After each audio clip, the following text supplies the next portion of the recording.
Bueno, buenas tardes a todos.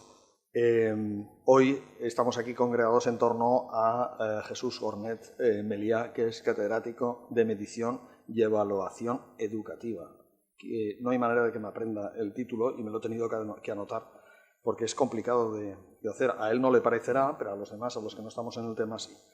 Él está especializado en evaluación de sistemas educativos y de ahí que el título de del evento de hoy responde a una ponencia que él realizó varios meses atrás en un congreso que cuando yo vi el contenido dije, por favor, Jesús, tienes que venir a hablar sobre este tema en el Foro Sensus Communis. Como él nos tiene tanto cariño y tanto amor y está dispuesto siempre a participar, pues ha venido hoy a hablarnos sobre este tema, en el cual se imbrican, al parecer, la educación escolar, la identidad nacional y las migraciones, nada más y nada menos. O sea que es un tema realmente interesante donde los haya, ¿no? Hemos hablado muchas veces de la educación, hemos hablado de la inmigración, pero la imbricación, ¿no?, de estos dos conceptos realmente es algo sugerente e interesante. Así que, sin más prolegómenos, le damos la palabra a Jesús y adelante. Bueno, disculpadme, estoy un poco con la voz tomada. En primer lugar, agradecer de nuevo a Carlos Climent, un gran amigo con el que llegué de su mano aquí al Ateneo, al Foro Sensus Communis, hace ya 2 o 3 años, ¿no? O algo más, sí. Y con el que siempre que podemos colaborar, pues siempre hacemos cosas juntos, porque creo que hasta nos lo pasamos muy bien, ¿no? No sé. Entonces, por otra parte, agradecer a todas las personas presentes el estar aquí y, en tercer lugar, pedir disculpas de antemano porque siempre que digo voy a intentar ser breve, es mejor que no lo diga porque es como una amenaza. Entonces, cuando digo que voy a ser breve es que al final no lo soy. Entonces, voy a intentar ser breve, pero puede ser una amenaza. Entonces, como decía muy bien Carlos, este tema lo presenté como digamos, la conferencia, digamos, inaugural de la Escuela de Verano del Máster Internacional de Migraciones. Entonces, me lo pidieron tal cual porque soy profesor de ese máster.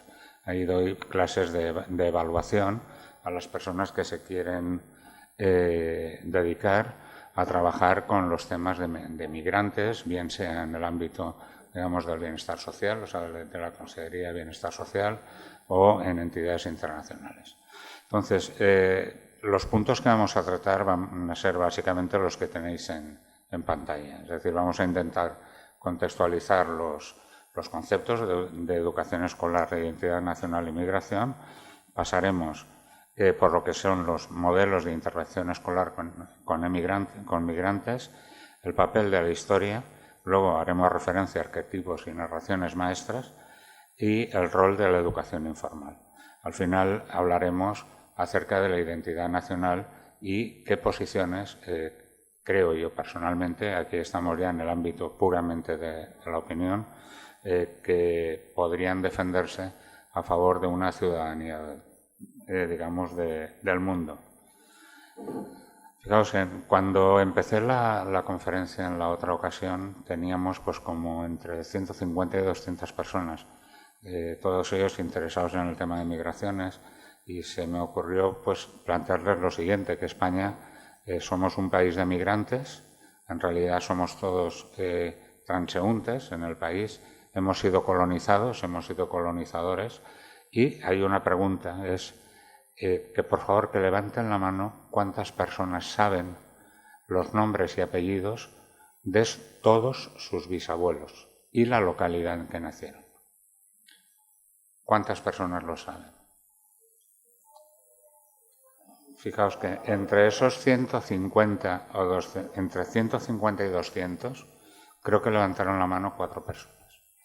Más allá de los aristócratas o de las personas que han tenido tierras y que a partir de lo que son las escrituras pueden ir rastreando, o sea, las escrituras de tierras pueden ir rastreando lo que serían las generaciones anteriores, en realidad la memoria que tenemos acerca de cuál es nuestra verdadera identidad es muy escasa. O sea que si hablamos de 4 generaciones, estamos hablando de no más de 100 años. Es decir, no nos acordamos de dónde venimos. Sin embargo, somos capaces de plantearnos problemas tan graves como pelearnos con el de al lado por decir usted no es de aquí porque no habla la misma lengua que yo, o usted no es de aquí porque no ha nacido aquí, cuando a lo mejor yo he nacido aquí por pura casualidad, porque mis padres pues nacieron en otro sitio, o mis abuelos o mis bisabuelos. Es decir, el sentido de la identidad nacional es una construcción puramente cultural y nos acogemos a ella para bien.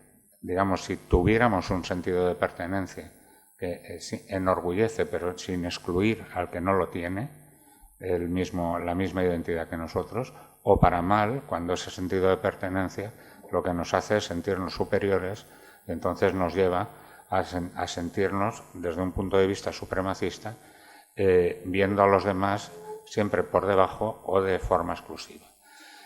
Todo eso, el cómo llegamos a ver las cosas en la vida, proviene de las emociones y tal cual vamos teniendo emociones, se van consolidando, eso se va transformando en sentimientos. Esas emociones se nos van desarrollando a partir de lo que son los diferentes escenarios en los que vivimos. Hay un escenario muy regulado, que es el sistema educativo, o aparentemente muy regulado, donde se nos intenta educar. Y ahí pues se nos intenta educar a partir de lo que serían cuestiones acerca de la geografía en donde vivimos, del territorio, de la historia del territorio en el que vivimos, de cuestiones de valores referidos a la política, a la forma de la organización del sitio en que vivimos.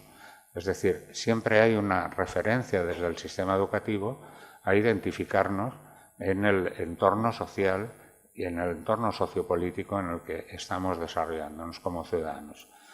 Y ahí, en ese trabajo que se hace desde la escuela, el tema de la identidad nacional es un trabajo que, si os acordáis, simplemente por la experiencia personal, el cómo se nos educó, cómo se nos educaba antiguamente en la época franquista, pues era prácticamente un adoctrinamiento. O sea, habían escuelas en las que incluso antes de empezar las clases pues se tenía que cantar el Cara al Sol. Luego, cuando tenías en la escuela la materia de política no había nada, era una transmisión directamente de lo que era la visión centrista del régimen. Entonces era un adoctrinamiento y en ese punto estaba clarísimo cómo se producía el adoctrinamiento y hoy nadie lo discute. Entonces lo que ocurre es que ese tipo de adoctrinamientos se pueden estar dando también en la sociedad actual. Dentro de una democracia también se pueden dar. Y el tema está en qué medida en España hoy tenemos una educación escolar que está transmitiendo una identidad nacional y, por otra parte, qué impacto ha tenido las migraciones cuando, al empezar desde hace 10, 15 años a incrementarse el número de migrantes, pues se empezaba a ver que viene gente de fuera y a ver cómo la integramos, ver qué hacemos. A mí me hubiera encantado que hubiera estado hoy Guillermo aquí. Guillermo, el apellido me cuesta siempre mucho, Bastenbergen, porque él es un especialista en migraciones y que lo voy a citar, es referencia para nosotros. Pero claro, la presencia de la migración en la escuela, en realidad, ¿cómo está repercutiendo en la escuela española actualmente? Digamos que la educación, no hay que engañarse, siempre es una acción política, siempre. Lo que pasa es que cuando decimos que es una acción política, no queremos decir que sea una acción partidista. O sea, puede ser una acción política, siempre es una acción política porque transmitimos valores, ideología, una cosmovisión y por lo tanto siempre hay un trasfondo político, pero tú puedes transmitir en un Estado, digamos, democrático, laico, esa cosmovisión de una forma que pueda ser integral, que pueda integrar a personas de diferentes ideologías, y entonces para hacer eso pues te puedes basar en una educación que arranque desde los derechos humanos, los derechos de la mujer, los derechos del niño, etcétera, los derechos, digamos, universales, o puedes adoptar una posición más partidista, más centrado en una ideología, y entonces estaría más dirigido, estaría más sesgado hacia un tipo de identidad. El problema es que cuando te viene la migración, hemos podido ver que se ha producido tanto en Europa como en España una reacción basándose siempre en la identidad nacional. Es decir, aquí los que vienen de fuera vienen a robarnos, vienen a quitarnos, vienen a romper lo que es nuestra cultura. Y entonces eso ha estado justificando la subida de los partidos populistas que se identifican de extrema derecha, pero que yo diría que son populistas nacionalistas, más que otra cosa. Digamos que en cualquier caso, si vamos a hacer el análisis por partes, es decir, analizaremos el rol del sistema educativo y luego lo que sería la identidad nacional y la construcción de la identidad nacional, y luego el rol de lo que no es sistema educativo, es decir, el rol de la sociedad, podemos identificar los diferentes escenarios. El sistema educativo que se concreta en la acción de la escuela. Por otra parte, la escuela siempre actúa en un contexto social mediato, que sería el barrio, la comunidad autónoma, y un contexto social mediato, o sea, el inmediato, el más cercano, y el mediato puede ser España, puede ser Europa, puede ser el mundo.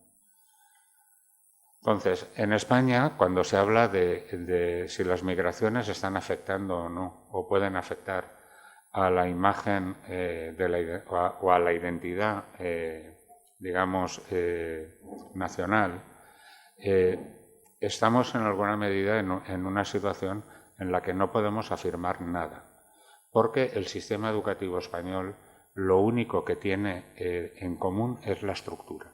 O sea, si fijáis, lo he puesto incluso en pequeñito, porque no es relevante el entrar, pero ahí está educación nacional, educación primaria.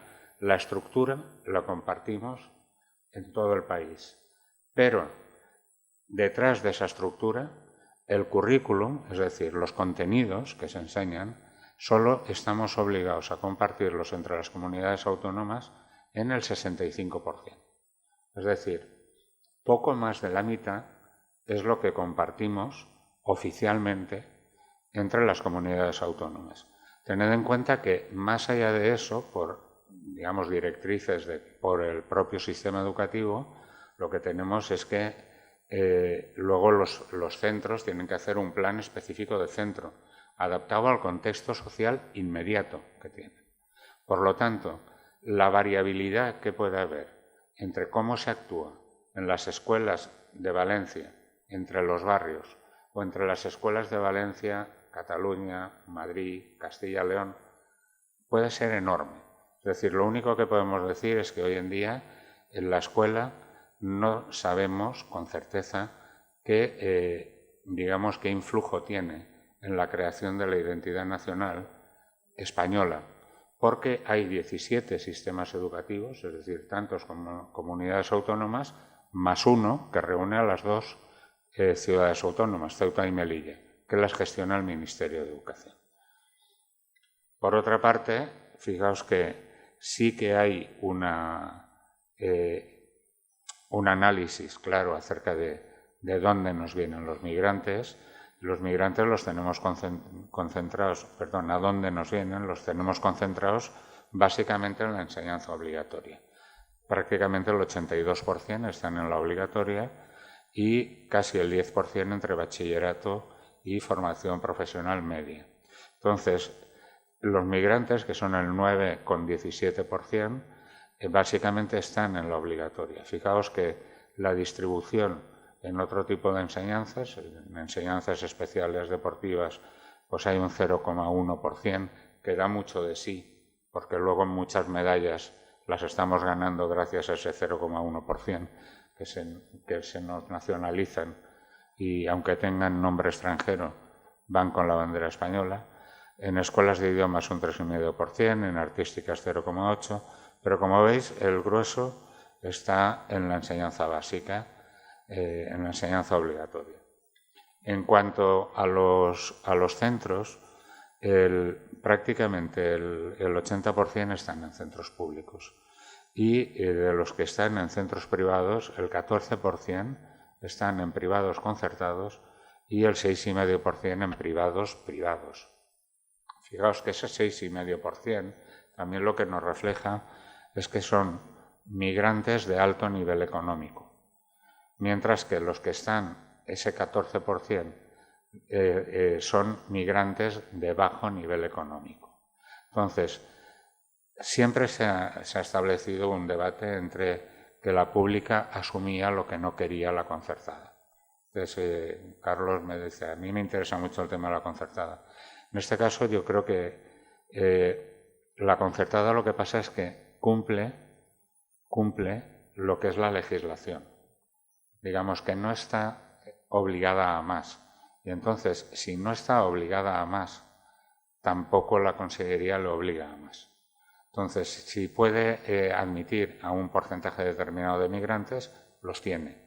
Si puede admitir a un porcentaje determinado de niños o niñas con necesidades educativas especiales, los tiene. ¿Dónde se sobrepasa la Consellería? Pues en la pública.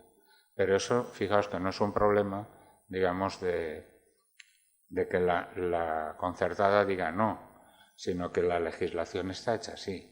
Y entonces, donde se salta la legislación es respecto a la pública. Entonces, por otra parte, como la migración que tenemos básicamente es por problemas económicos, salvo la más reciente de los últimos años, que vienen también huyendo de problemas bélicos, pues se van a comunidades en donde económicamente pueden tener viabilidad. Por eso fijaos que la comunidad que más recibe es Cataluña. Fijaos que sería extraño el pensar que una comunidad bilingüe fuera la que más recibe. Pues mira, es Cataluña.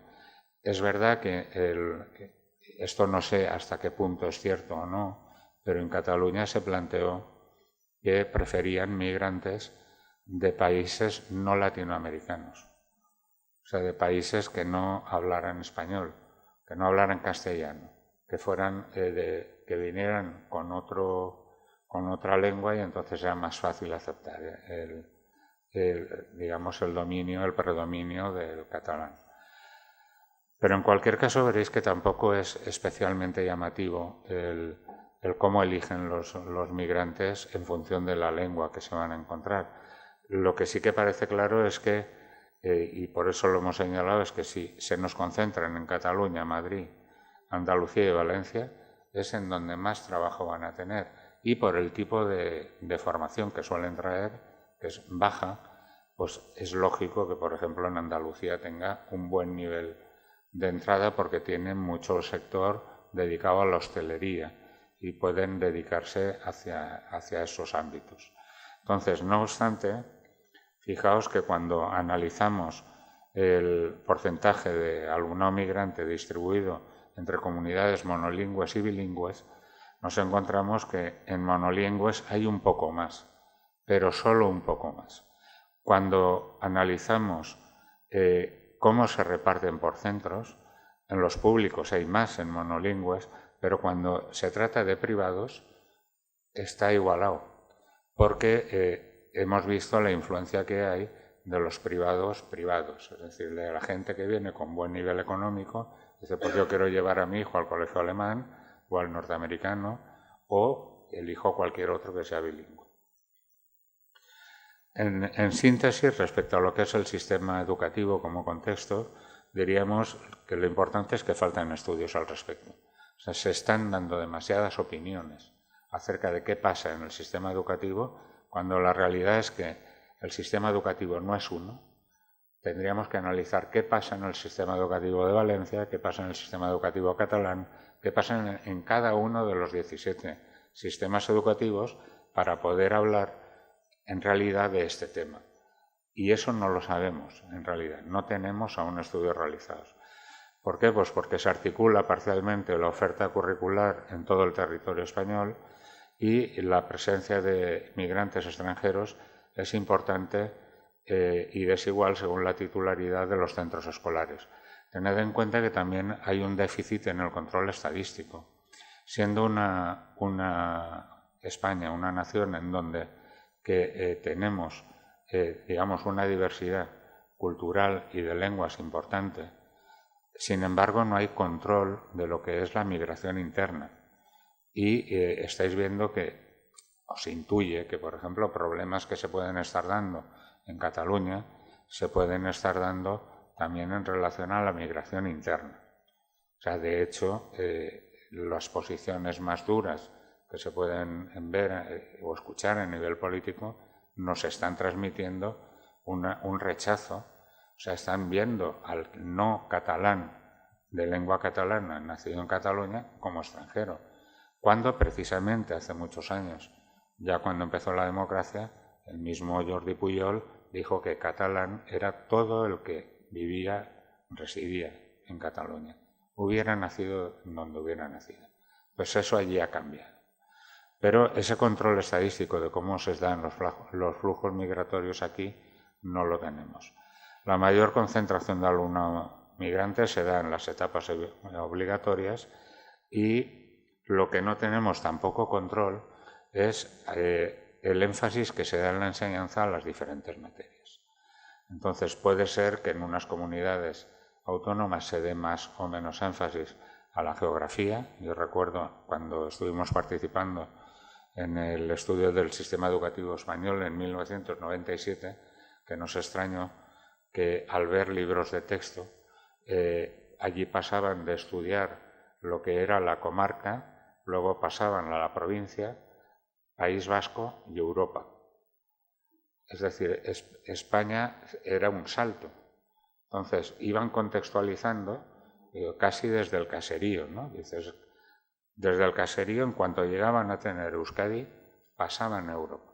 Entonces, claro, la formación cognitiva que se va transmitiendo cuando tú hablas, fijaos, de geografía, pues es muy importante, porque eso te va centrando en de dónde eres tú.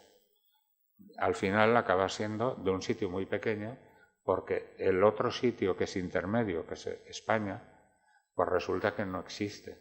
Se ha saltado por alto.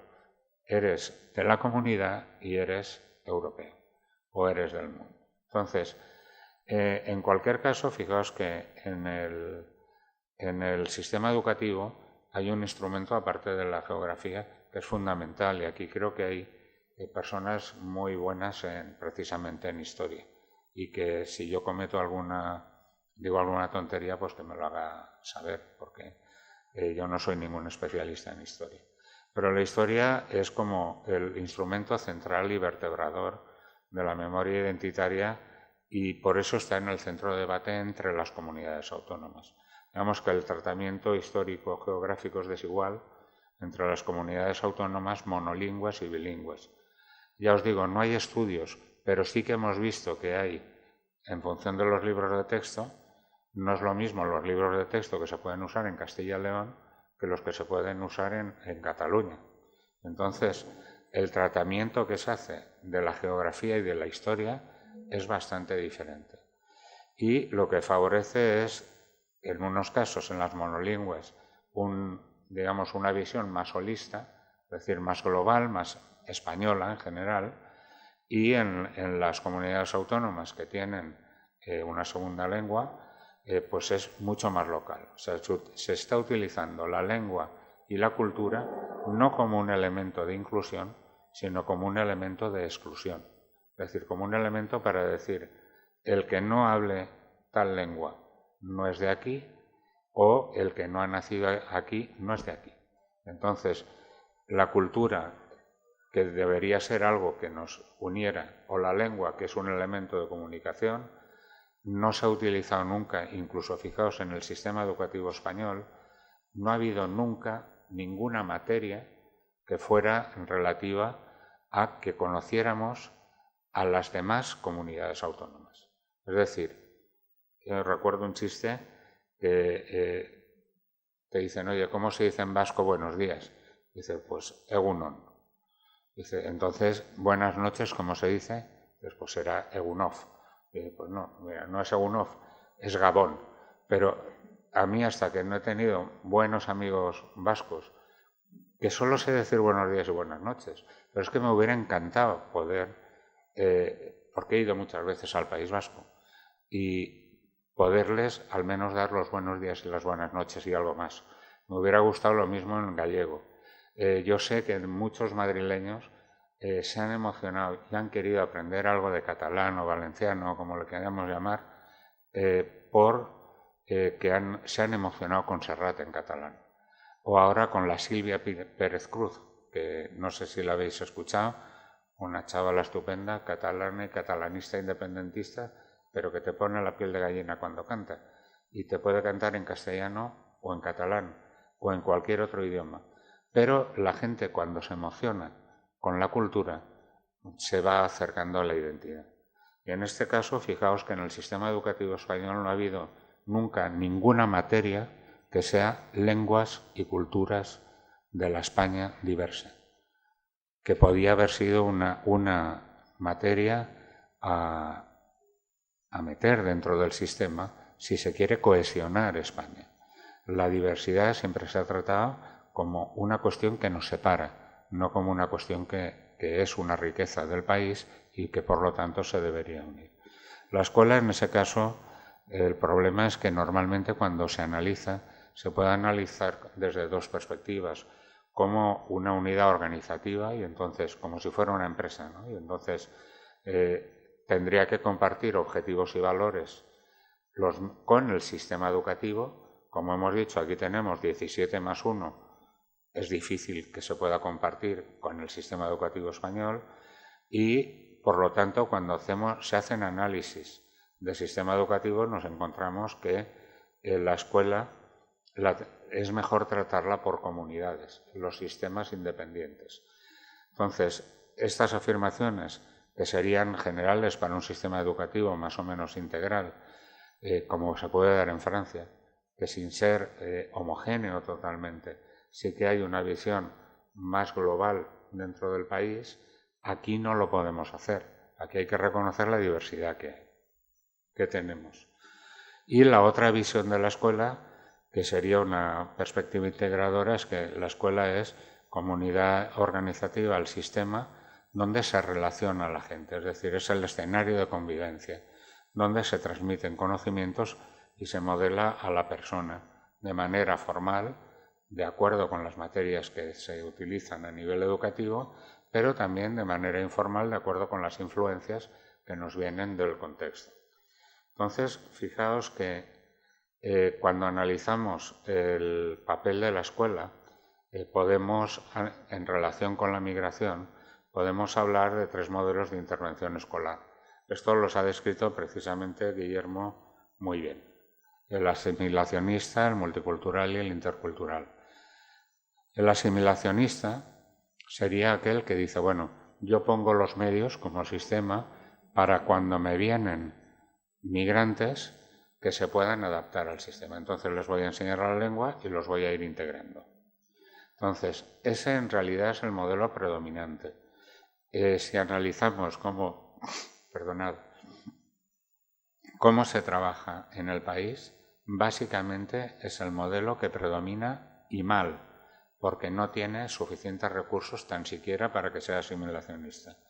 El siguiente sería el multicultural, que sería asumir que todas las personas que vienen pertenecen a culturas diferentes, pero todas las culturas tienen el mismo valor y entonces hay una apariencia de aceptación. Fijaos que ahí, digamos que es como se mantiene la segregación bajo una apariencia de tolerancia. A mí, fijaos que la palabra tolerancia o digamos lo que representa la tolerancia, en muchos casos no me parece bien, porque uno tolera cuando en realidad no acepta. Digamos, cuando a mí no me parece bien algo, me paso al buenismo y lo tolero, pero de entrada juzgo que es negativo. Si es negativo porque lo es, pues muy bienvenido, pero si es negativo simplemente porque es diferente, la tolerancia no es un valor. O sea, la tolerancia, digamos, es como la puerta de atrás de la integración.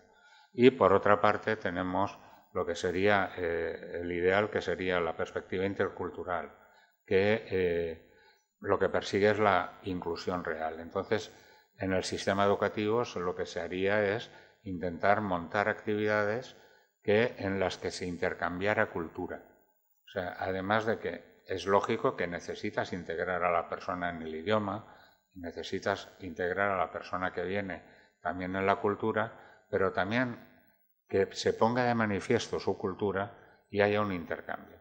Entonces, fijaos que esto en la universidad, aquí que está Adelina, pues lo sabe bien, como tenemos pues también muchos estudiantes, sobre todo en doctorado y en másteres de fuera, pues es habitual ver que se hagan pues las cenas multiculturales, que se empiece a disfrutar y a conocer la cultura del otro. ¿Por qué en Europa se planteó, cuando se quiso ir hacia una homogeneización de Europa social, se planteó el programa Erasmus en las universidades? El programa Erasmus es que se facilita que hayan estudiantes por ejemplo, españoles que estudien en cualquier país europeo y viceversa, que vengan a estudiar aquí. Porque lo que se busca es esa mixtura, es el mestizaje. Entonces, la interculturalidad nace del mestizaje y nace del conocimiento. Solo cuando la gente se conoce, se reconoce como no tan diferente y la diferencia se puede llegar a identificar como un valor. Entonces, eso sería lo que se pretendería con la interculturalidad. El rol de la historia merece una mención especial. Fijaos que, ¿por qué? Pues porque estamos viendo, incluso últimamente, con problemas que estamos viviendo, que la historia se puede llegar a manipular de manera que te ayude a crear una identidad, digamos, nacional, haciendo que la persona se sienta orgullosa, o sea, cambiando el sentido de pertenencia por orgullo de pertenencia. Y en este sentido, fijaos que, según Pérez Garzón, en un escrito que titula Memoria, Historia y Poder, la construcción de la identidad nacional española, en España desde el siglo XIX ya se empezaron a articular el saber histórico desde las clases burguesas precisamente para crear esa identidad. Pero en realidad se estaba siguiendo todo lo que es el mismo movimiento que se estaba dando a nivel europeo. Hubieron una serie de historiadores que se les fue encargando que fueran creando esas identidades nacionales.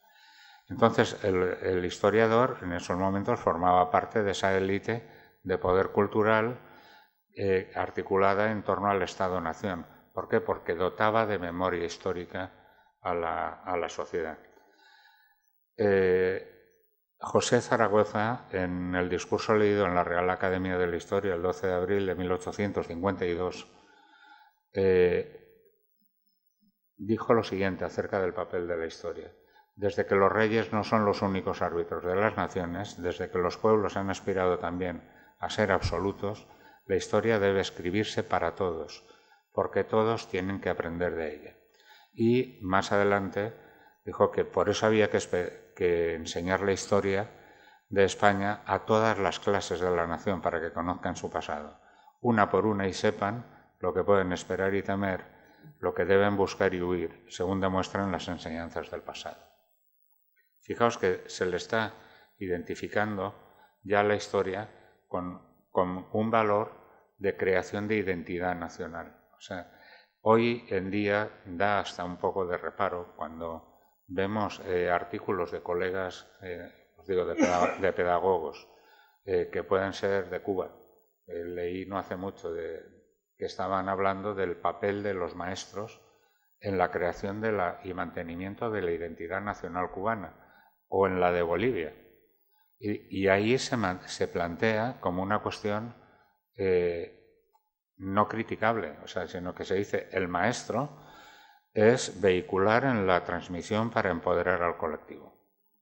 Es decir, el maestro es el que debe transmitir la historia para que se sientan orgullosos de ser cubanos, o para que se sientan orgullosos de ser españoles, o para que se sientan orgullosos de ser valencianos. Pero a la vez, fijaos que en la construcción de la historia hemos utilizado dos términos, los arquetipos y las narrativas maestras, refiriéndonos a dos aspectos. Por una parte, los arquetipos se construyen a partir de la historiografía o de la valoración del entorno cultural, siempre con una idea de que puedas enorgullecerte de ser de donde eres. Es reflejar la historia para empoderarte como persona y como colectivo. Y por otra parte, los elementos, digamos, culturales o socioculturales se engrandecen en el imaginario colectivo. Entonces, aquí antes le he pedido permiso a nuestro moderador para poner un vídeo en YouTube de una de las organizaciones que se está pegando de golpes en Cataluña, que se llama Dolça Catalunya. Entonces, estos son, o digamos que lo que intentan es defender un nacionalismo español. Y entonces lo que hacen es ir señalando lo que hace el nacionalismo catalán para señalar lo negativo. Entonces, aquí el fundador de la ANC, de la Asamblea Nacional Catalana, creo que se llama Víctor Cucurull, tiene varios vídeos en YouTube hablando de la historia de Cataluña.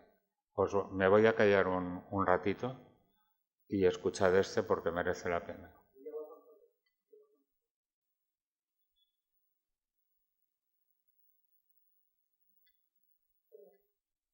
No se oye. Un momento, por favor.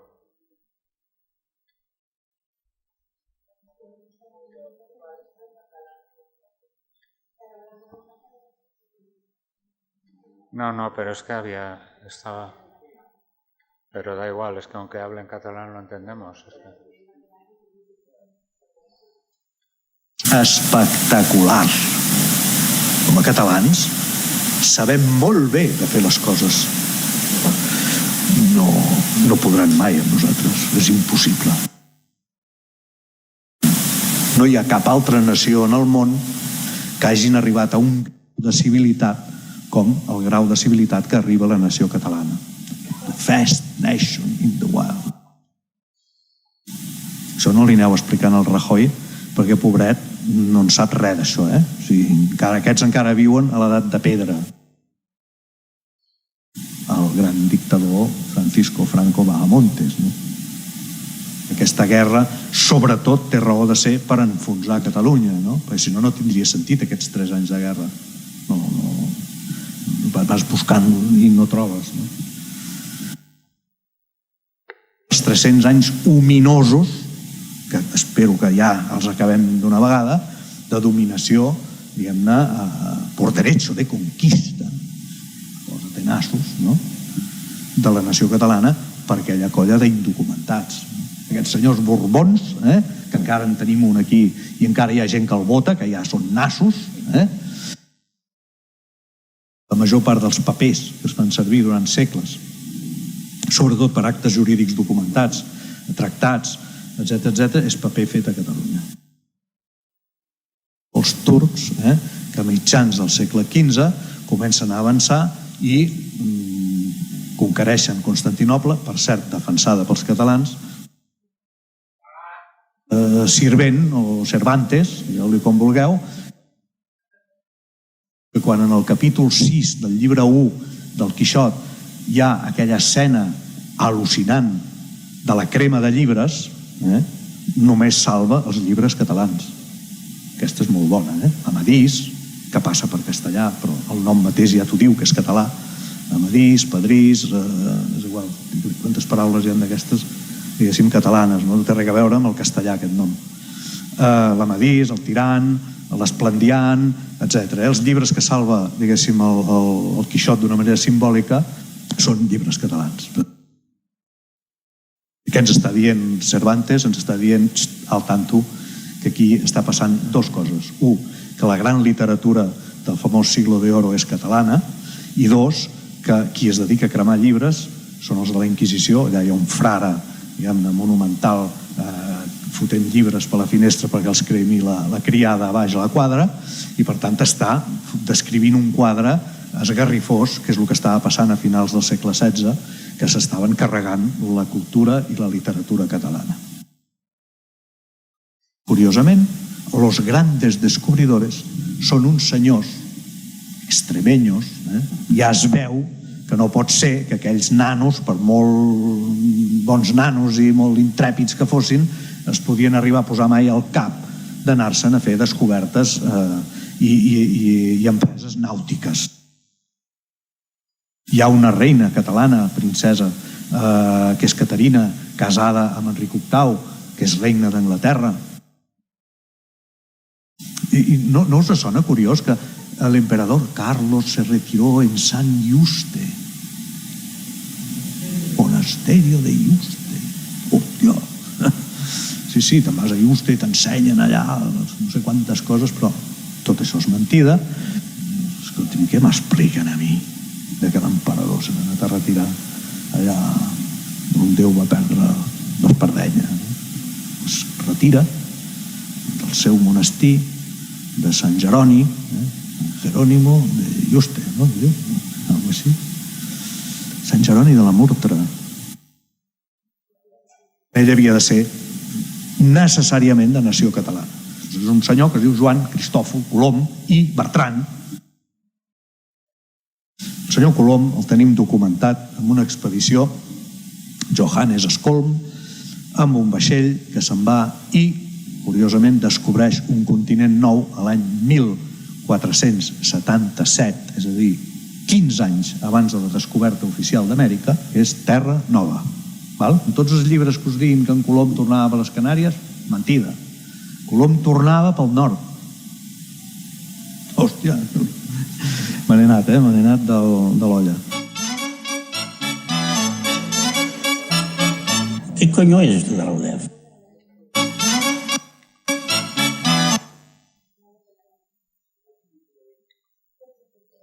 Bueno, o sea, como veis,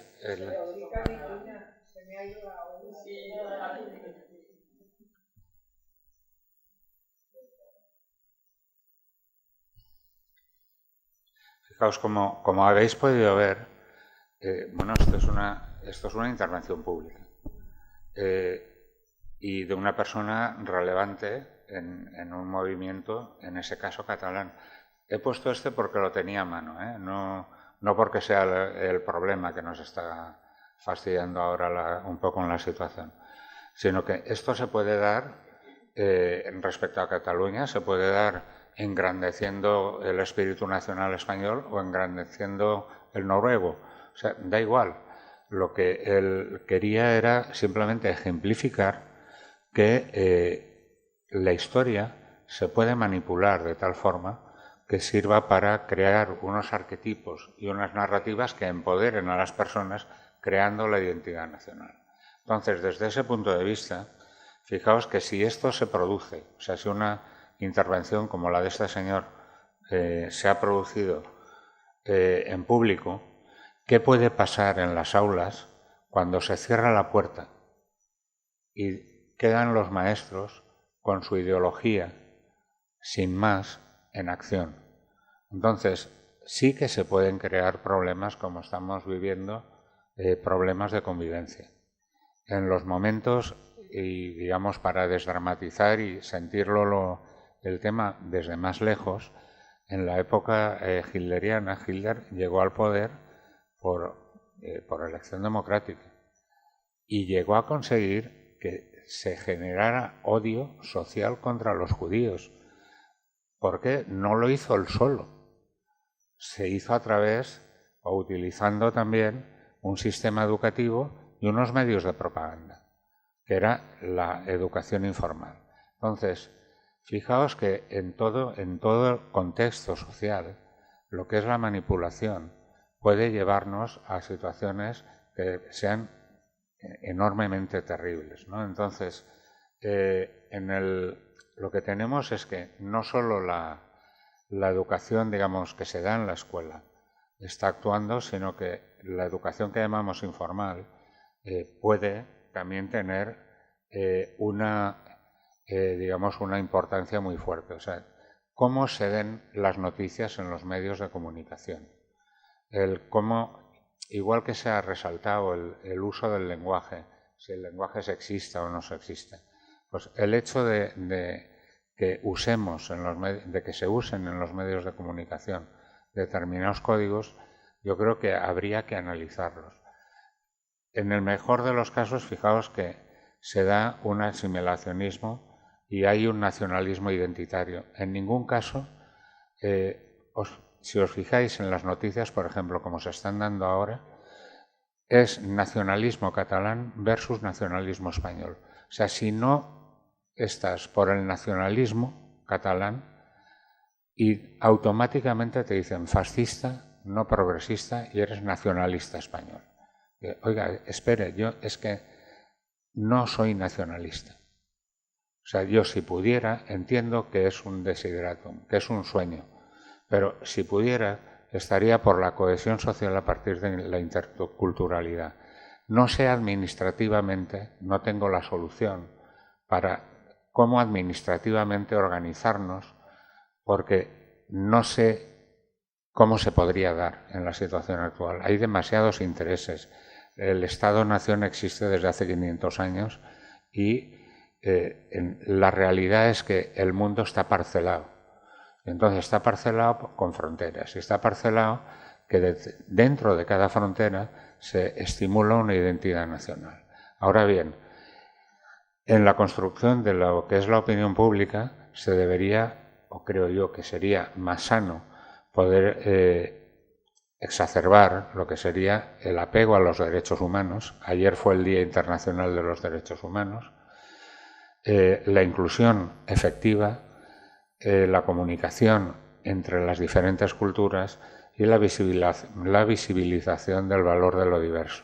Durante toda la etapa democrática se ha estado utilizando la diversidad como un elemento de separación y políticamente se ha estado jugando mal, porque siempre se ha estado jugando, se sustituyó lo que era un partido de centro bisagra, como pudo ser la UCD y luego el CDS, los que hicieron la bisagra fueron los nacionalistas y hoy lo siguen haciendo. Se equivocaron, en mi opinión, también los de Ciudadanos cuando en la última, antes de estas elecciones, no quisieron ser ellos la bisagra. Y dijeron, yo con el señor Sánchez no voy.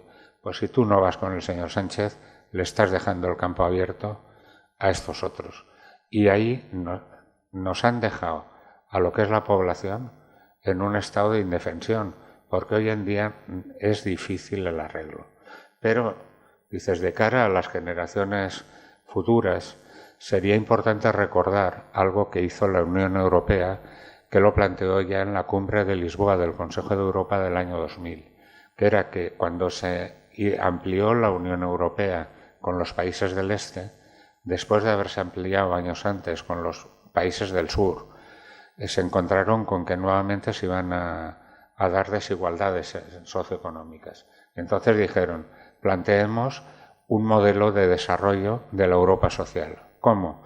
Pues allí reunidos en Lisboa dijeron, la cohesión social, que es un concepto que planteó un sociólogo que se llama Durkheim en los años 50, debería ser el objetivo de todas las políticas públicas.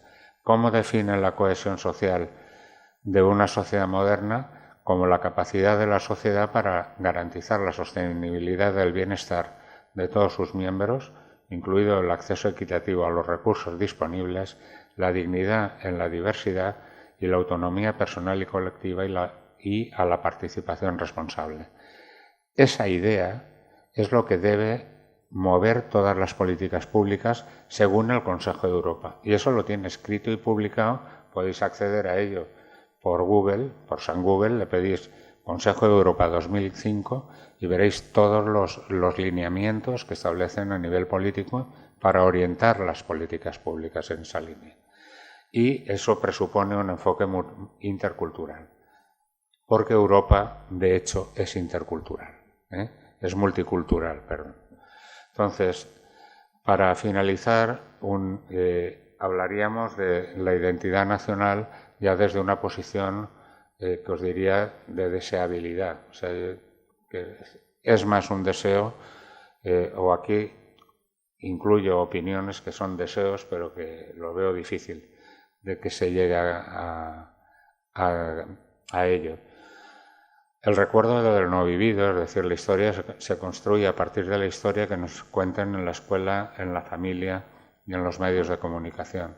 Entonces, si todas las narraciones, historias y arquetipos refuerzan la misma identidad y ésta empodera al individuo y al colectivo, se asimila como identidad nacional. En nuestro caso, el deseo es que esa identidad estuviera vinculada a la idea de ciudadano del mundo. Es decir, que no nos separaran fronteras y que no pudiéramos asumir como un poder el decir es que usted no es de aquí, yo soy de aquí porque he nacido aquí, o tengo 8 apellidos vascos y usted solo tiene 3, entonces yo soy más de aquí que usted. Por otra parte, fijaos que los migrantes no están exentos de asimilar esa identidad. Todos asimilamos una identidad y somos todos migrantes. Y, por supuesto, como conversos pueden ser los que con mayor ardor defiendan esa identidad. A veces se les manipula y se la venden. Fijaos que, por ejemplo, el chico el diputado Rufián, es andaluz y es de familia andaluza y es más catalanista que nadie. Entonces, cuando teníamos en la historia los judíos conversos pues bueno, todos eran mucho más defensores de la cristiandad que los propios cristianos de cuna. Entonces, la realidad es que la identidad nacional es excluyente y habitualmente es supremacista, de forma que todo nacionalista al final acaba siendo también un imperialista. Fijaos que salió hace 2 días o un día la noticia del alcalde de Manacor que decía que Rafa Nadal, que se le habían hecho favores para que montara eso, y en realidad lo que pasa es que él está muy contra Nadal porque Nadal es nacionalista español, según él. El problema es que él dice que él es independentista. Dices, perdone, señor, usted no es independentista. Usted ahora se quiere definir como dependentista de otro centro, porque Baleares no es Cataluña. Que alguien haya dicho países catalanes o países catalans no quiere decir que existan ni hayan existido nunca.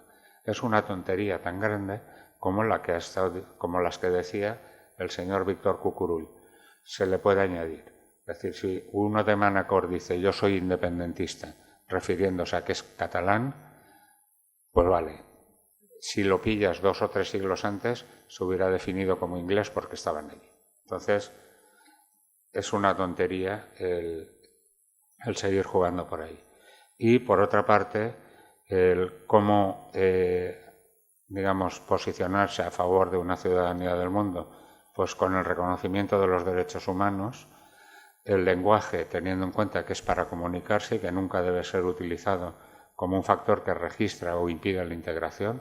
Fijaos que, por ejemplo, para ser funcionario, el que se exija como requisito que tengas el título de valenciano, a mí me parece excluyente. Tendrían que, ¿cómo nos cabrearía a los demás si para querer ser funcionario en Castilla y León nos dijéramos que fuéramos con el C1 de castellano? Dice, oiga, es que yo he nacido castellano parlante, ya, pero ¿tiene usted el C1 de castellano? Y además soy español, no, pero ¿tiene usted el C1 de castellano? Es que eso estamos haciendo aquí. Y los que lo están haciendo aquí, a la vez están diciendo progresistas. Progresista no es poner fronteras. Progresista es facilitar medios. Dices, si quieres que el valenciano se acoja, crea emoción, crea afecto con el valenciano. No lo utilices como un arma de exclusión. Y la valoración del otro radica en no discriminar por conceptos como raza, sexo, lengua, edad, opción política, religiosa o sexual. La integración de las culturas es un proceso histórico normal. O sea, hoy decir cultura española, ¿qué es? Pues un cóctel al que hemos llegado en 2019 de todas las culturas que pasaron por aquí. Y ya no somos capaces de identificar en qué parte del cóctel pues hay más de una o de otra. Es un cóctel resultado de todas las culturas anteriores. Y el posicionamiento progresista, desde nuestro punto de vista, solo se identifica si se eliminan fronteras y barreras. La recomendación sería que como Mark Twain decía que nunca permití que la escuela interfiriera en mi educación, bueno, pues intentar ser muy críticos. Creo que la clave está en la formación de profesorado. El profesorado ha de ser lo más crítico posible y no estar ideologizado desde un punto de vista partidista. Y con todo, o sea, aún habiendo siendo consciente de que he hecho pues como una conferencia o un discurso de tipo señalando los elementos negativos, con todo soy optimista. O sea, pienso que un mundo mejor es posible y que la aldea global que tenemos hoy, con las nuevas tecnologías, con todas las posibilidades de comunicación, nos está ofreciendo los recursos para poder eliminar barreras. Y yo creo que es posible. Lo único es que tenemos que convencernos más gente de que es posible y exigir a los que nos están diciendo cosas contrarias que no vayan por ese camino, que nos dejen vivir en paz. Entonces, nada más y muchas gracias.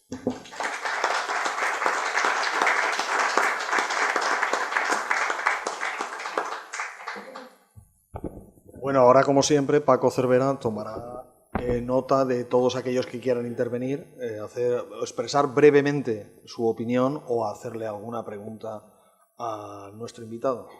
Así que si alguien quiere hacer alguna pregunta, pues que levante la mano y le paso el micrófono. Espera un momento. ¿Quién? Antes de que bueno, buenas tardes, muchas gracias. A ver, Está. Acércatelo. Ahora los apaga. Bueno, da igual, yo no. Acércatelo a la boca. Bueno, muchas gracias por tu intervención y por tus comunicaciones. Me ha parecido muy interesante y sobre todo estoy muy de acuerdo contigo y me ha gustado mucho que hayas dicho que la diversidad se ha empleado para separar. Y eso es muy triste, porque sería, como muy bien has dicho, un elemento muy enriquecedor. Y yo quiero aportar mi recuerdo. De esto culpo de todo a los políticos, porque yo recuerdo siendo niña, yo iba al colegio a un colegio en la calle Conde Montornès. Y en aquella época mis amigas bailaban sardanas en el parterre. Sus padres eran militares, además. Entonces, y la casa de Cataluña estaba en la calle de La Paz. Llegó el tema este de la transición, las autonomías y demás, y yo ahora no sé dónde está la Casa de Cataluña, porque en alguna época posiblemente hubieran ido contra ellos. Y luego, creo que es culpa de toda esta gente que nos ha metido la separación a través de la universidad, como muy bien has dicho, el que hayamos llegado a esta situación tan triste para todos. Muchas gracias. Que muchas gracias, que estoy totalmente de acuerdo. Yo también me acuerdo de lo de las sardanas. Mi abuelo paterno era muy aficionado y no era catalán.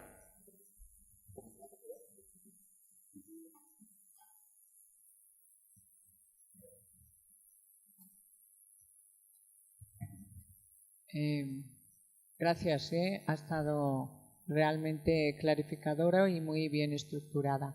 Como enseñante jubilada ya, sí quería hacerte dos puntualizaciones sobre lo que has manifestado de la inmigración en la escuela pública y en la escuela concertada. Has dicho que la escuela concertada tiene un número menor de inmigración, no por culpa de la escuela concertada en sí, sino porque la administración... Bueno, yo ahí difiero un poco. Conozco mucha escuela concertada que se ha negado a tener un aula de educación especial y se ha negado a tener una logopeda, porque no están obligados a tenerlos, porque eso les sirve como instrumento para no tener que aceptar alumnos con necesidades especiales ni con alumnos de necesidades de logopedias, porque esto pasa al final como la medicina privada. No sé cómo funciona la pública, pero la pública tiene muchos más medios que tiene la escuela concertada a nivel de profesionales y especialistas. Lo que pasa que el material como el que trabajamos es bastante diferente. Y luego también quería distinguir en cuanto a la emigración. No podemos hablar de inmigración en general. Hay una migración muy diferente, que es el que sale de su país por ideas políticas. Yo he tenido emigrantes argentinos, emigrantes chilenos, búlgaros, que han sido alumnos excepcionales, que han traído una formación superior incluso a la que tienen aquí. Los búlgaros vienen con el castellano aprendido de la televisión, de ver allí la televisión. Y luego tenemos el pobrecito ecuatoriano o peruano que muchas veces te viene sin haber estado escolarizado. Entonces, no toda la inmigración es igual y no toda la migración que va a la escuela privada es porque tiene medios económicos. Hay mucha inmigración en la escuela pública que tiene medios económicos, pero que ha inmigrado por motivos políticos y que realmente es una gozada tenerlos como alumnos. Y luego los pobrecitos, de verdad, yo es que dudo de que a veces ves a alguno y dice, este de su país viene, se ha bajado un árbol, pobrecito, porque no ha pasado por la escuela. Nada, simplemente era hacerte esas dos puntualizaciones, Jesús. Nada, Mercedes, aceptadas. Digamos que siempre cuando hablamos en términos generales, las generalizaciones siempre incluyen matices y errores o falacias. Y te digo que estoy de acuerdo en que hay centros concertados que sí que han jugado a cerrarse. Pero ahí lo que sí que tengo es, te digo, un poco la visión por colegas que tengo de contacto de consellería. Yo no trabajo en consellería, pero gente que hace la tesis con nosotros, que muchas veces ellos fuerzan en donde pueden forzar y allá donde a lo mejor han jugado con una estrategia para decir, bueno, si yo pongo la barrera por aquí, legalmente no me van a poder forzar, pues ellos esquivan. Entonces tienes razón en que hay centros que esquivan, pero que en todo caso lo veo como un problema legal, es decir, que si la consellería es consciente que esquiva, o digamos a nivel de Parlament Valencià hay conciencia de eso, se debería cambiar la legislación para evitar que esquiven la legislación. Y desde el punto de vista que has dicho del tipo de migrantes también. O sea, y es cierto que al hablar en general de migrantes, pues se pierden muchos matices y muchas cuestiones que harían diferente la situación.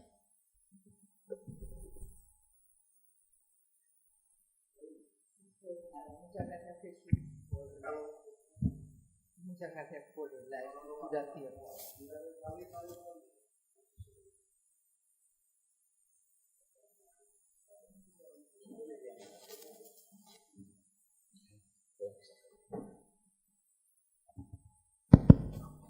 Bueno, pues, ¿ahora sí? No.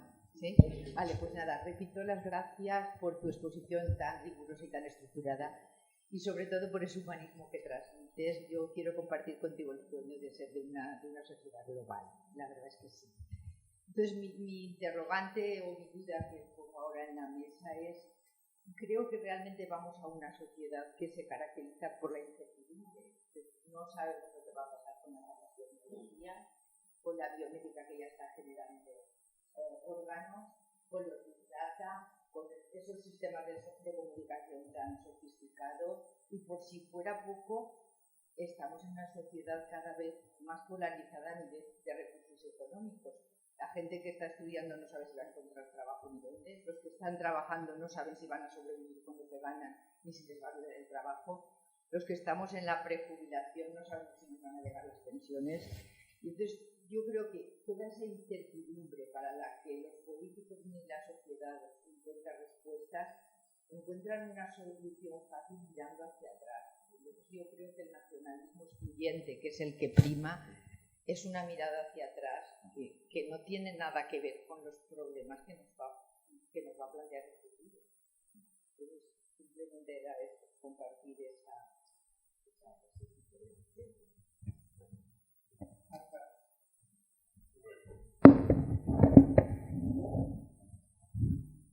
Bueno, oye, lo has hecho muy bien. Gracias. Pero, hombre, digo yo, ¿no? Porque, fíjate, en términos de comunicación, que es una parte de la construcción de esa identidad a la que tú te refieres, una noticia de anteayer. Concretamente, hemos oído, o algunos hemos oído, como el responsable de la sanidad catalana, en este caso, decía que las listas de espera que se producen son consecuencia del incremento de atención a los españoles y otros, supongo. El dato que a continuación aporto es, que lo he estado estudiando, lo he estado viendo, es que la incidencia porcentual de los españoles, como llaman ellos, dentro de la sanidad es del 1%. Bueno,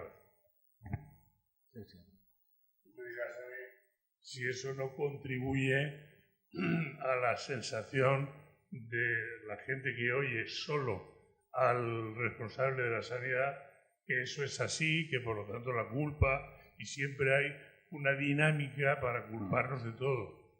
Tan es así que yo estoy con Adelina en la incertidumbre.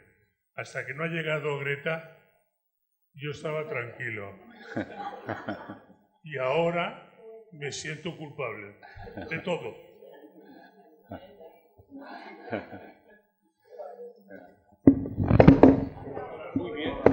Era solo un comentario. Cuando decía lo de los temas de comunicación, fíjate qué diferente sería si en lugar de soltar el señor este ha dicho esto, que alguien hubiera añadido lo que has dicho tú.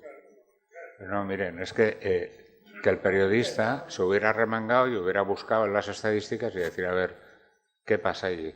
¿Y qué pasa en otras comunidades? Porque no solo qué pasa allí, es que al final estamos todos preocupados, en este caso por ellos, pero es que podía ser por otra comunidad. A mí me sabe mal hacer referencia siempre a Cataluña porque dices, parece que sea el problema. Dices, no, el problema lo tenemos todos, porque es un problema común que no hemos sabido gestionar la diversidad. Y como decías, han sido los políticos los que han estado, y precisamente de los partidos nacionales, usando como bisagra a los que estaban diciendo, bueno, yo para seguir aquí o para apoyaros, a ver cuánto me das. Caray. Y cuando sale un partido que parece que va a hacer ese papel, el que dirige se nos desorienta.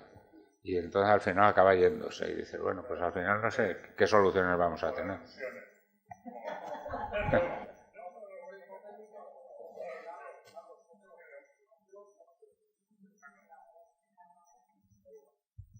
¿Ahora? No, muy rápido. En ese momento, en la mesa de negociación de lo que va a pasar para afrontar esa incertidumbre que decía Adelina, es que hay una señorita que tiene solo, no significa nada, pero también es importante, sentada una señorita que toda su vida está implicada en el Partido Socialista que se llama Lastra, Adriana Lastra. No tiene ninguna, apenas una formación mínima. Y por otra parte, el señor Rufián, creo que se llama, ¿no? Este señor, vendedor del Corte Inglés, que me parece muy interesante, o de tal, a mí sí que me produce incertidumbre. Me da incluso miedo, fíjate, sí. Lo que pasa es que, de momento, yo he cobrado la paga, yo ya estoy jubilado. Y yo para tu tranquilidad. Y la mía, claro. Yo ya he cobrado la paga de pensionista.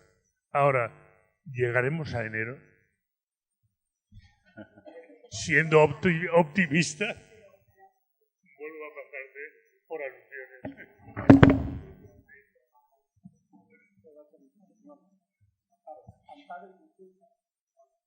Bueno, yo simplemente creo que, como se ha hablado de las comunidades autónomas y como he vivido en parte en los ministerios de Madrid, el tema de las comunidades autónomas en muchos aspectos jorobó muchas cosas, porque la gente casi se sintió obligada a ser diferente, ¿no? Y eso es una cosa que a los historiadores y sobre todo a los arqueólogos nos da mucha risa. Porque claro, este país que se llama España, como decía Mariné, un gran latinista, que todos hablamos mal latín. O sea, el catalán es un mal latín, el gallego es un mal latín. O sea, todos hablamos latín. Es decir, somos fruto evidentemente de una conquista romana alucinante que duró bastante tiempo. Y como anécdota, yo creo que simpática de arqueología en el País Vasco, cuando se hacían las excavaciones en los primeros poblados y todo eso, en las capas superiores siempre había cerámica romana que era automáticamente eliminada, desaparecía esa cerámica para no aceptar que Roma había estado ahí y que en definitiva era una conquista que había homogeneizado todo ese país. Solamente eso. Y como segundo, sí que yo creo que aparte de la escuela, es decir, que lo de la escuela y lo de Cataluña con la institución aquella Rosa Sensat, lleva 40 años dando la lata muchísimo y manipulando el personal, las ideas y trabajando todo lo que está sucediendo ahora, ¿no? Pero realmente hay muchas cosas que hay que repensar sobre ese tema, ¿no? Y una de las cosas que, aparte de lo de la educación, que evidentemente tendría que intentar ser más homogénea, y con las comunidades autónomas, es que no se hizo nada para eso, sino todo lo diferente. Pero hay cosas que yo creo que es muy importante, que no solo en la escuela, es decir, que a nivel institucional en muchísimos sitios se pueden hacer muchísimas cosas, y como hemos viajado un poquito por el mundo, ¿no? Pues yo recuerdo, por ejemplo, en sitios como Suecia, ¿no? Donde había recibido toda esa inmigración increíble de muchísimos políticos que habían pedido su asilo ahí y tal, y estaban trabajando en los museos en los distintos niveles, ¿no? De cabeza, de formación y tal, pero el contacto social entre ellos era tan brutal que un señor como el director del mejor museo de Estocolmo, el Historiska Museum, cuando hacía una fiesta, en esa fiesta que estaba él, estaban todos, o sea, desde los que hacían un montaje hasta, por supuesto, los conservadores, no sé cuántos, y todos los niveles sociales del museo estaban en la fiesta, y había una relación impresionante porque se intentaba que hubiera ese contacto que ayudara a que todos se integraran de un modo u otro, y estaban integrados. Y en Estados Unidos pasaba lo mismo. O sea, yo una de las cosas más emocionantes que he vivido en un museo americano es en Navidad ver que en un museo como el de Historia de la Ciencia de Chicago, que era una cosa impresionante, el salón principal entrabas y habían hecho, en vez de un árbol de Navidad, yo creo que había como 30, cada uno de los grupos étnicos que se sabían que estaban en la ciudad, que trabajaban en la ciudad, no sé cuántos, adornados con sus adornos, sus objetos tecnológicos. Tal cual, decir, porque Navidad sí, Navidad de todos, pero que de forma tan bonita de hacer a la gente que estamos todos juntos y somos todos juntos. Estos son ejemplos, pero se nos podrían ocurrir a nosotros aquí 200 para hacer cosas como esa. Es decir, no vale solo con la escuela, hay que hacerlo en otros sitios, y yo espero que se haga, no que se piense. Y muchas gracias por tu trabajo, ha sido estupendo.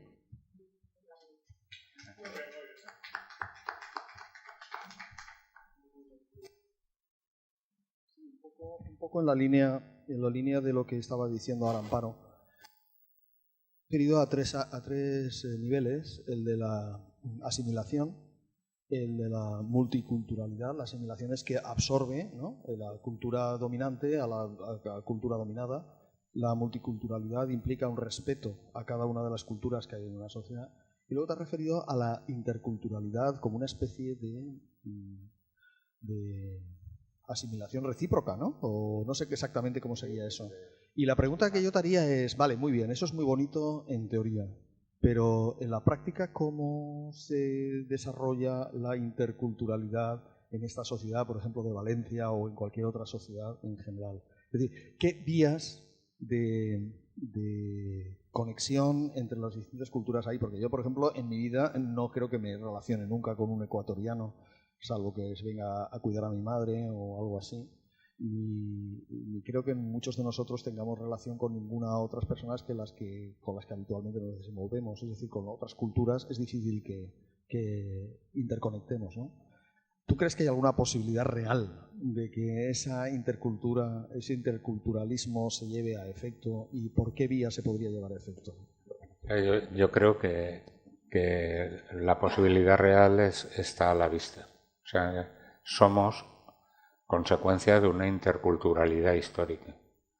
Lo que pasa es que cómo se puede ayudar y estimular a que se produzca la interculturalidad, pues produciendo, digamos, como decía ella, situaciones en donde haya un intercambio de las culturas. Cuando hay un intercambio, y es lo que os decía, que al final el detonante siempre es la emoción. O sea, si tú tienes unas Navidades en donde estás compartiendo los gustos de la Navidad o las manifestaciones, digamos, de la Navidad de diferentes culturas, y eso lo has vivido afectivamente bien, al final desarrollarás un sentimiento de integración, donde al final, ¿por qué hoy los niños están ya pendientes también de Santa Claus? Cuando no es de nuestra cultura. O sea, y además Santa Claus, si no estoy equivocado, creo que nace a partir de unos anuncios de Coca-Cola. O sea, convierten a San Nicolás en Santa y a partir de unos anuncios de Coca-Cola. Entonces, ¿por qué hoy lo tienes tan asimilado? Pues porque lo han integrado afectivamente digamos, en el imaginario colectivo. Entonces, si tú dejas a la sociedad que se vaya conviviendo, que vaya valorando positivamente, esas cuestiones se darán. Fíjate que en nuestro barrio donde vivo, pues hay casi todos los bares ya son de personas que provienen de China. Ahora ya se celebra el Año Nuevo Chino y colaboran los falleros. El hecho de que estén los falleros junto a los chinos celebrando el Año Nuevo Chino, pues nos hará que estemos más cerca. Y eso hay que dar tiempo y hay que dejar a que la sociedad, que las personas se traten como personas, no que se traten como entidades, digamos, culturales diferentes o como entidades políticas diferentes. Si tú dejas a la gente funcionar, la gente normalmente va a crear la interculturalidad. El problema está cuando lo que domina es una identidad nacional excluyente, que señala la diversidad como algo perverso, como algo negativo y como algo inferior. Habéis oído al señor cuando hablaba de los extremeños, incluso como bajitos. Yo estoy orgullosísimo de que mi suegra, bueno, ahí está mi esposa y está mi hija, mi suegra es extremeña, fuera extremeña. Mi suegra era de Guareña, Badajoz. Y de todo menos bajita, medía unos 70 y tantos y su hermano unos 90 y tantos. Y claro, dices, ¿qué pasó en Extremadura? Pues que en Extremadura pues fue una tierra que también, y los historiadores lo sabéis mejor, cuando se retiró las legiones de la Lusitania, después de haber conquistado ya todo, pues allí en Mérida precisamente se le dio a gente de las legiones pues tierras y tal para que se asentaran. Y entonces las legiones eran eso, legionarios, asalariados para hacer la guerra. Y entonces venían de muchos sitios de Europa. Y entonces puedes tener allí gente en el mismo pueblo que es bajita y gente que es muy alta. Dices, ¿son del mismo pueblo? Sí, pero la procedencia obviamente pues unos, vete tú a saber, si vienen más del norte de África y otros vienen de Escandinavia. Pero la visión que tiene este señor, es decir, es que los extremeños son bajitos y morenitos. Pues caray, es que te está diciendo los males que produce en la percepción del otro, del ser humano, de la persona que tienes enfrente, lo malo que te produce el caleidoscopio de la identidad nacional.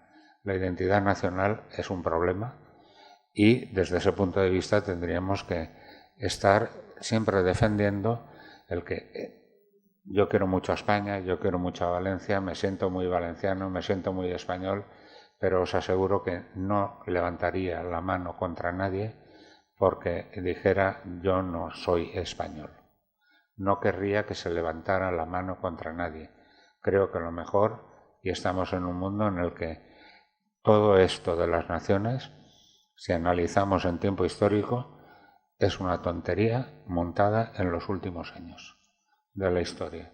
Porque ¿cuántos años tiene este mundo? Millones. ¿Cuánto tiene el primer Estado-nación? ¿500 años? Que creo que somos nosotros, ¿no? Los historiadores creo que es el nuestro. Depende porque en la época 500 años antes de 500 años antes de Jesucristo estaban las ciudades-estado, como por ejemplo Atenas, Esparta. Sí, pero digo de los existentes actuales, me refería a los existentes actuales como tal, pero que da igual, o sea, ¿cuál es? Que da igual, o sea, pero que dices, aunque fuera hace 2000 o 2500 años, eso en tiempos históricos, ¿qué es? Nada. Es como las 4 generaciones de antes, que os he preguntado si nos acordábamos de nombres de bisabuelos y dónde nacieron. No es nada.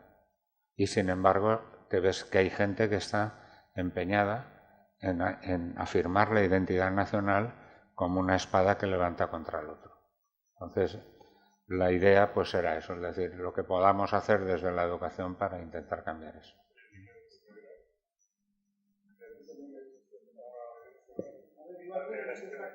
Díselo a mi mujer, que a mi suegra, por desgracia, ya no se lo puedo decir. Pero espero que lo esté oyendo desde algún lado. Estamos muy orgullosos de sus raíces.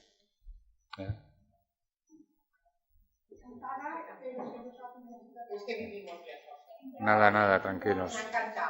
Muchas gracias.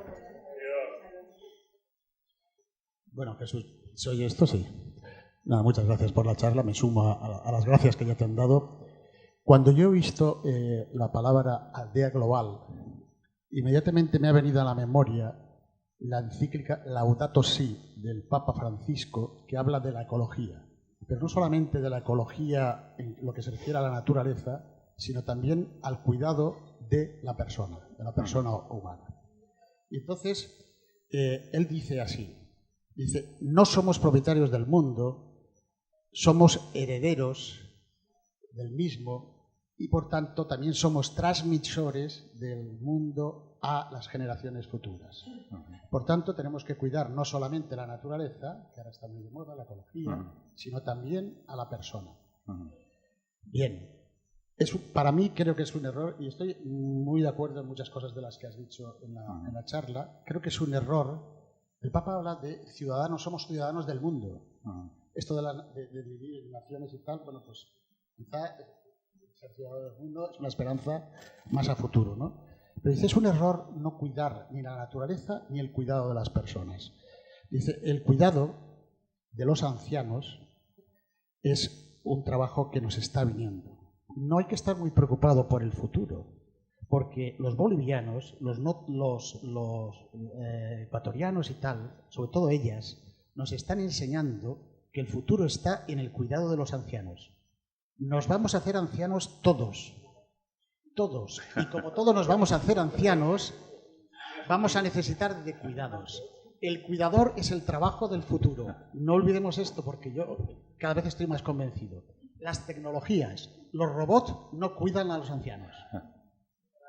La cuidan las personas. Muchas gracias.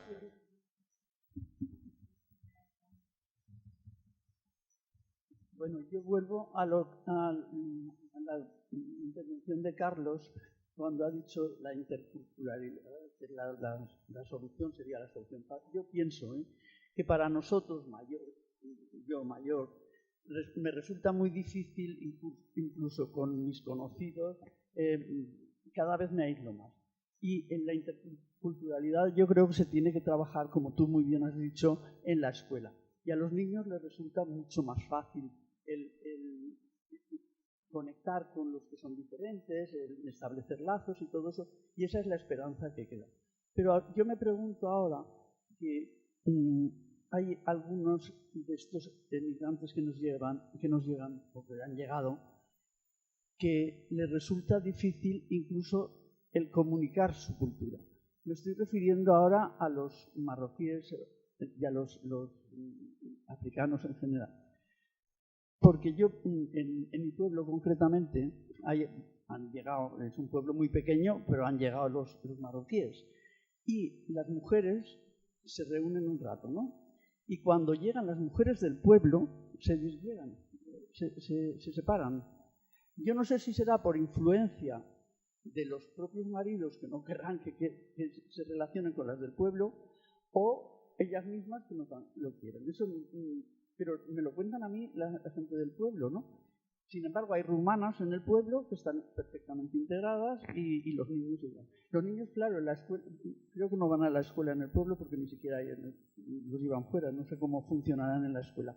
Pero esos colectivos yo creo que son difíciles de establecer más la interrelación esta que la interculturalidad a la que te refieres. No sé si lo veis. Sí, fíjate que en migraciones cuando hemos hablado de asimilacionismo, multiculturalidad, interculturalidad, es desde el país receptor, pero obviamente, igual que dices, dos no se pelean si uno no quiere, es dos no se integran si uno no quiere. Entonces, muchas veces es el que no se quiere integrar. Hay colectivos en migraciones, y esto lo sabrá mejor Guillermo que yo, que hay colectivos que son mucho más cerrados, pero fíjate que, por ejemplo, los que has dicho, previsiblemente no pasarían si se hiciera un examen de derechos humanos, si hay un dominio sobre la mujer, no lo pasarían. Entonces, estamos pensando en una ciudadanía del mundo basado en respeto a los derechos humanos, respeto a los derechos de la mujer, respeto a los derechos del niño. Si ellos no se quieren integrar, pues por más que quieras ser intercultural no lo vas a lograr. Pero eso es un problema que digamos, vamos a tenerlo ahí. Pero al final la sociedad yo creo que cambia según va creciendo la masa crítica. Es decir, cuando llega un número de personas a ser suficiente como para mantener una opinión y generarla, ahí es cuando se puede dar la inflexión del cambio. Entonces, si estas personas vienen, pues a lo mejor en la primera generación no se integran, pero en la segunda generación ya empieza a haber un cambio y pasan a formar parte de esa masa crítica de la cultura en donde se produce la... Sí, por eso...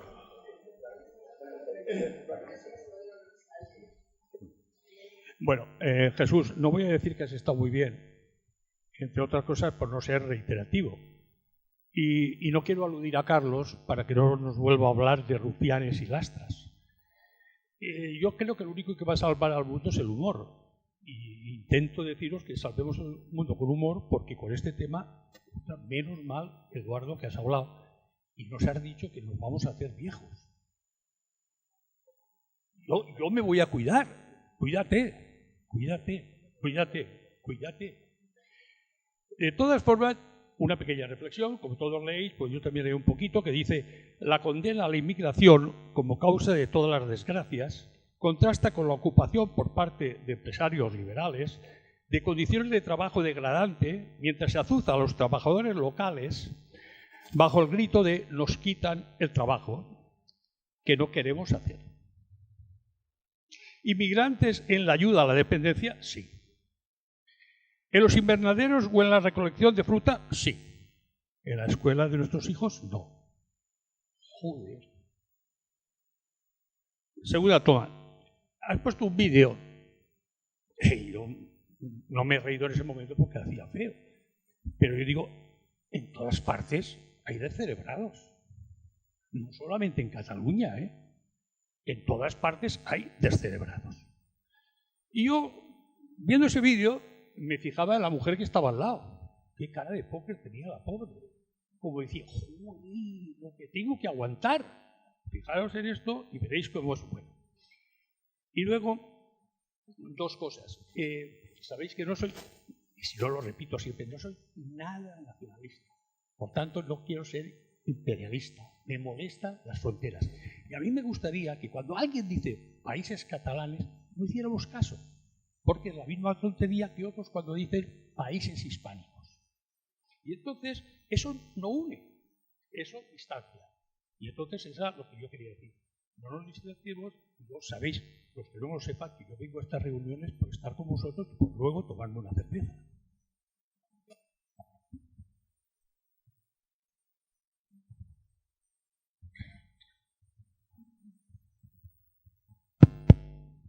Bueno, conste que no hago trampa, esto he pintado ahí, ya le he dado 2 preferencias a 2 personas. Haciendo un poco de historia, yo que ya entro en el Club del 7 de varios años, pues recuerdo muy bien la época que se bailaban las sardanas allá en el parterre. Recuerdo allá por los años 60, estaba haciendo yo el bachillerato, vino un catedrático de Barcelona llamado Joan Reglà, que escribió un libro que se llamaba Aproximación a la historia del País Valencià. Él, conjunto con Joan Fuster, con el cantante Raimon, con Sanchis Guarner y con todo un tinglao y conglomerado, digamos, de intelectuales de izquierda, empezaron con la idea de los països catalans. De allí, de todas esas épocas, porque aquí en Valencia nunca se había oído nombrar para nada la idea de los països catalans. Y a partir de ahí comenzó a crearse un partido que primero se llamó Unitat del Poble Valencià, después pasó a ser el Bloc, después ahora se llama Compromís, y van haciendo una serie de variantes y van introduciéndose como han hecho los catalanes desde el año 75-76 del siglo pasado. De tal forma que hoy mismo, por poner un ejemplo, el que está de conseller aquí de Cultura, Marzà fue uno de los que hizo el Estatuto Último catalán. Ya su idea de adoctrinar ya viene de lejos. No pasa semana que no veamos en los periódicos que están dando dinero, igual el Ayuntamiento, que la Diputación, que la Generalidad, a entidades procatalanistas. ¿Con qué ideas? ¿Dónde vamos? ¿Qué es lo que va a pasar? De aquí 10 años, nuestros nietos, ¿cómo pensarán cuando estos estén, si es que están, que ojalá y no estén, pero si están, ¿qué pensarán nuestros nietos? ¿Cómo estarán de adoctrinados? Porque todo esto viene consentido con el beneplácito del gobierno central.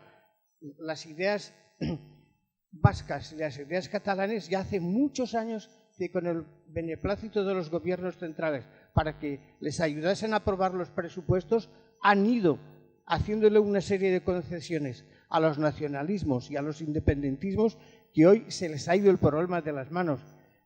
Y no a los gobiernos, se nos ha ido a todos los españoles. Prácticamente se están riendo de los españoles. ¿Qué está pasando? Como siga la cosa así y la sociedad valenciana no tenga una reacción, veremos lo que pasa de aquí 10 años. Eso por una parte. Y por otra parte, mi pueblo, que está cerca de aquí, de La Huerta, ha sido un pueblo que ha venido muchísima gente de fuera, de todos los sitios, no digo de todos los sitios de España, pero ha venido mucha gente de Extremadura, mucha gente de Cuenca, mucha gente de Albacete, mucha gente de Andalucía. Y no era fácil integrarse. Eso empezó allá por los años 45 y 50 del siglo pasado. Y no era fácil integrarse.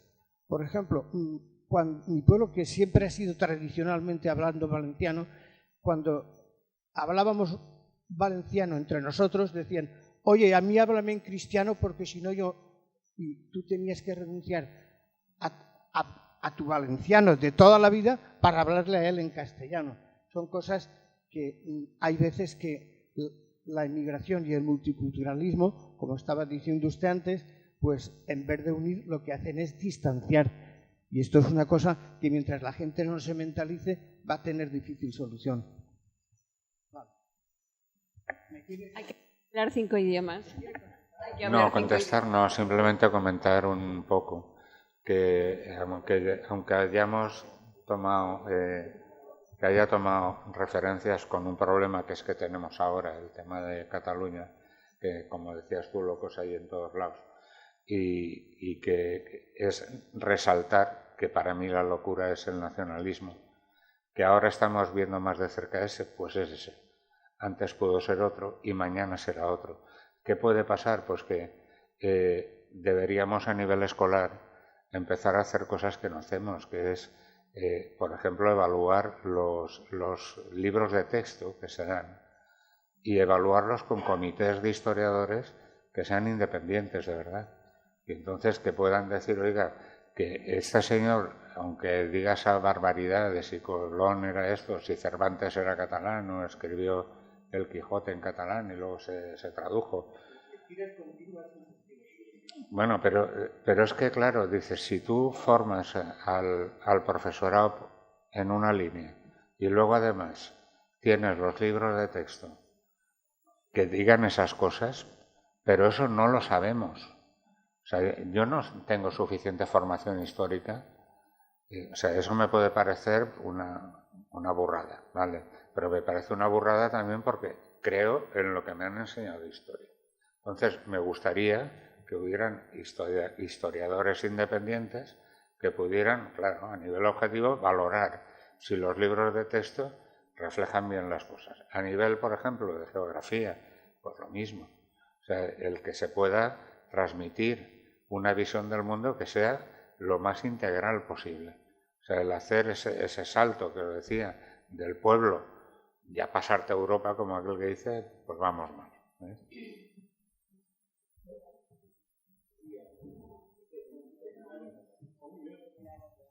Bueno, yo no tenía ningún interés de hablar, pero si Paco quiere, bueno. Vamos a ver.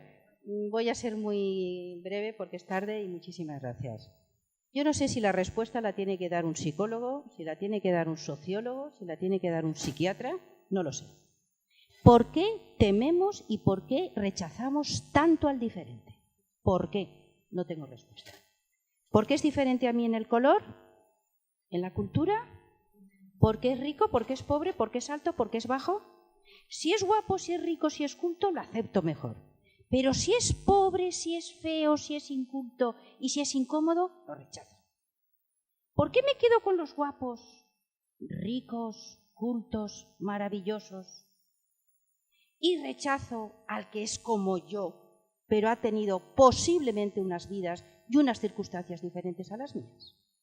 Nunca daré la respuesta de por qué el ser humano tenemos ese continuo y constante rechazo, aunque sea en el inconsciente.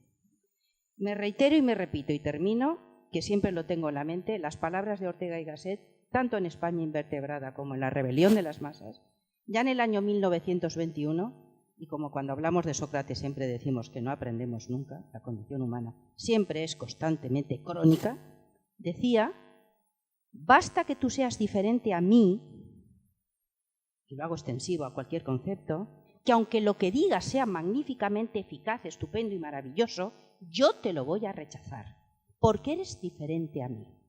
No tengo más palabras y creo que sería una buena reflexión de por qué la condición humana somos tan crónicamente cerrados. Nada más. Yo solamente para acabar, como decías, ¿quién nos puede dar respuesta? Precisamente Adela Cortina tiene ha escrito sobre que no es la xenofobia propiamente, sino que lo que has dicho tú, la pobrefobia. Vamos, entonces, de todas formas, sí, pero eso, fíjate que ya se nos va más el tema de migración puramente, a la migración puramente, y yo creo que sí que tendríamos que intentar tomar conciencia y transmitir esa conciencia de intentar que las identidades nacionales no sean en ningún caso un motivo para rechazar a nadie.